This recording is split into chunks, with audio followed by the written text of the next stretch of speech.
Rubrica de sănătate. Rubrică sponsorizată de Climenum. Ce este menopauza?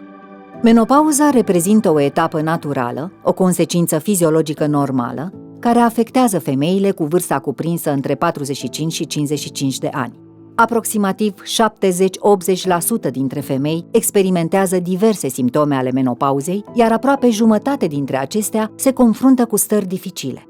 Aceasta se caracterizează prin încetarea funcției ovariene, nemai fiind secretați hormoni feminini, estrogen și progesteron, dar și prin încetarea funcției ovulatorii. Cum apare menopauza? Menopauza își face apariția prin pierderea numărului de foliculi din ovare. Fiecare persoană de sex feminin se naște cu un număr de foliculi. Mulți dintre acești foliculi se pierd până la pubertate, iar după pubertate, aceștia se pierd lunar prin ovulație.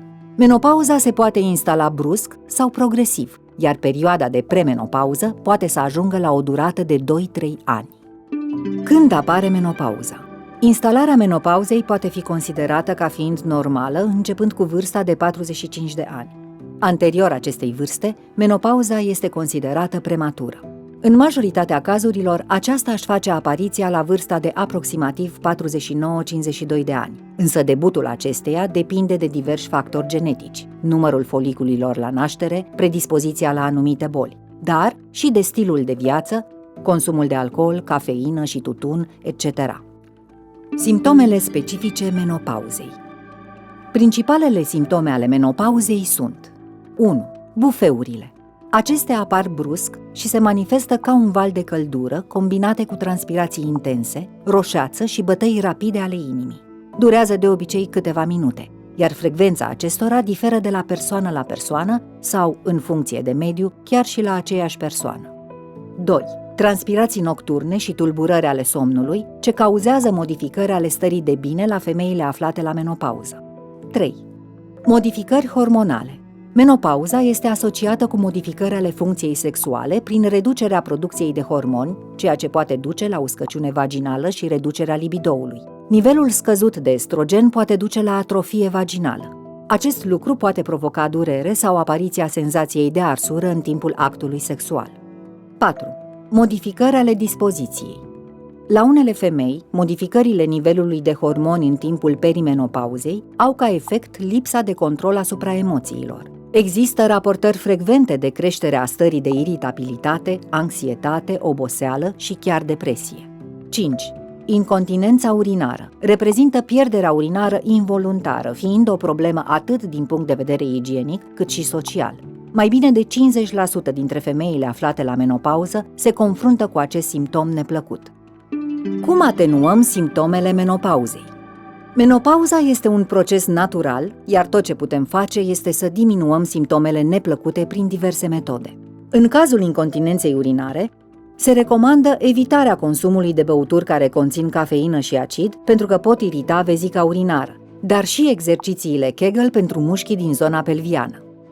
În cazul transpirațiilor nocturne, se recomandă purtarea pijamalelor din fibre naturale, aerisirea dormitorului seara înainte de culcare, dar și hidratarea pe timpul nopții. Pentru atenuarea modificărilor hormonale, puteți utiliza lubrifianți sau creme hidratante pentru zona intimă.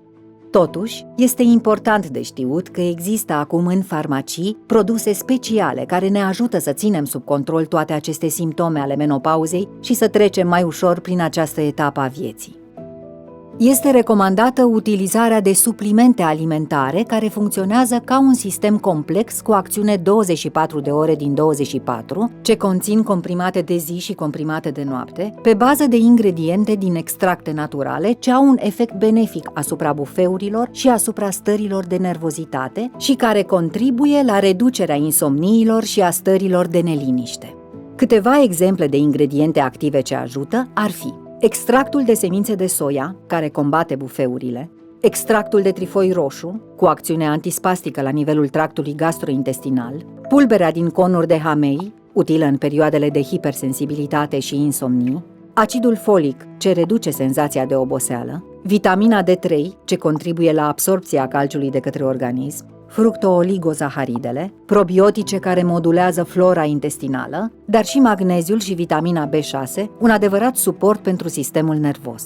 Toate aceste recomandări vă vor ajuta să treceți mai ușor prin această perioadă absolut normală, dar mai dificil de parcurs. Rubrică sponsorizată de Climenum. Rubrica de sănătate.